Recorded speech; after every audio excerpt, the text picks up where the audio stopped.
اور جیسے کہ آپ نے بتایا کہ ربیع الاول جس طریقے سے وہ آئے گا منتھ، محرم بھی آنے والا ہے، محرم کے حوالے سے بھی بہت سارے لوگوں کے سوال ہیں کہ اس میں کون سی چیزیں ہیں جو امپورٹنٹ ہے جو ہمیں کرنی چاہیے وظائف کے حوالے سے یا عوامل ہیں، آپ اس میں کیا بتانا چاہیں گے؟ جی بہت اچھا ہوں، یہ آپ کا کوشچن ہے ماشاء اللہ. جیسے جی محرم کی آمد ہے جی اور بڑا خاص مہینہ ہوتا ہے 10 دن یہ والے. جی جیسے یہ سوری گزرے ہیں ذی الحج کے، جی ہم نے بڑے وظائف بتایا اور لوگوں نے بڑا پسند فرمایا. اسی طرح سے محرم کے حوالے سے جو آپ نے پوچھے ہیں، جی تو محرم کے حوالے سے سب سے پہلے کچھ ایسے میں اعمال بتاتا ہوں ہوں، کہ ان 10 دنوں میں اگر ہم وہ پڑھ لیں گے جی تو جیسے 41 روز کا چلہ آپ نے کیا اس کے برابر اس کا فائدہ بھی ہوتا ہے، ہوں، اس عمل کی زکوٰۃ بھی ادا ہو جاتی ہے ہوں، اور آپ اس کے ہمیشہ زندگی بھر کے لیے اس کے عامل بھی ہو جاتے ہیں. ماشاء اللہ، سب سے پہلے دعائے نادیلی شریف، ٹھیک ہے، چاہے وہ کبیر ہے یا صغیر ہے، ہوں، آپ ان دنوں میں پڑھ کے اس کے عامل ہو سکتے ہیں. ہوں، اگر آپ روزانہ 1100 مرتبہ پڑھ لیں، 700 مرتبہ پڑھ لیں یا 313 بار پڑھ لیں،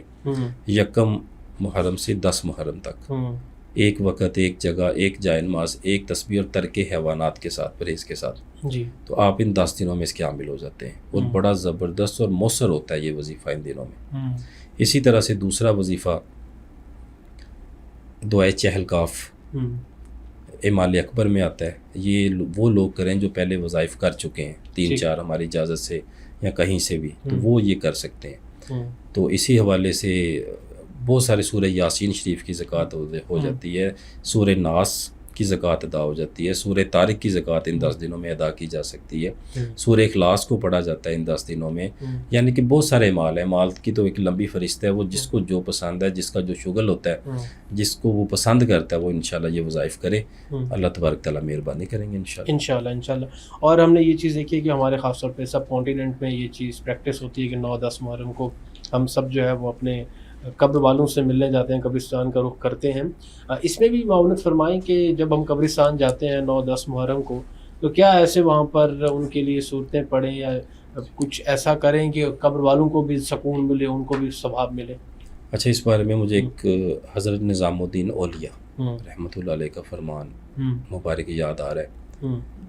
آپ فرماتے ہیں کہ اگر کسی قبرستان میں جا کے جی کسی مردے کے اوپر جی ایک مرتبہ سورہ مزمل شریف پڑھ کے ان کو احصال ثواب کر دیا جائے، صرف ایک مرتبہ ایک مرتبہ، سورہ مزمل شریف پڑھ کے احصال ثواب کر دیا جائے، تو 300 برس تک اس سے عذاب کو اٹھا لیا جاتا ہے.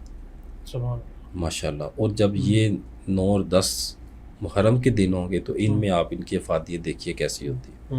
ماشاءاللہ. ماشاء سورہ اخلاص پڑھ کے احصال ثواب کریں. دیکھیں 3 دفعہ پڑھنے سے آپ کو یعنی کہ 1/3 حصہ ہے یہ قرآن پاک کا. سورہ توحید جنہیں ہم سورہ اخلاص پڑھتے ہیں، زیادہ سے زیادہ پڑھ کے احصال ثواب کریں. سورہ مزمل شریف کی تلاوت کر کے ان کو احصال ثواب کریں اور ان کے لیے کوئی صدقہ خیرات کریں ان کے نام سے، اور ان کے جو بھی احصال ثواب کے لیے کچھ زیادہ سے زیادہ پڑھے تاکہ ان کے درجات بلند ہوں، اللہ تعالیٰ انہیں اچھے مقام پہ رکھیں انشاءاللہ.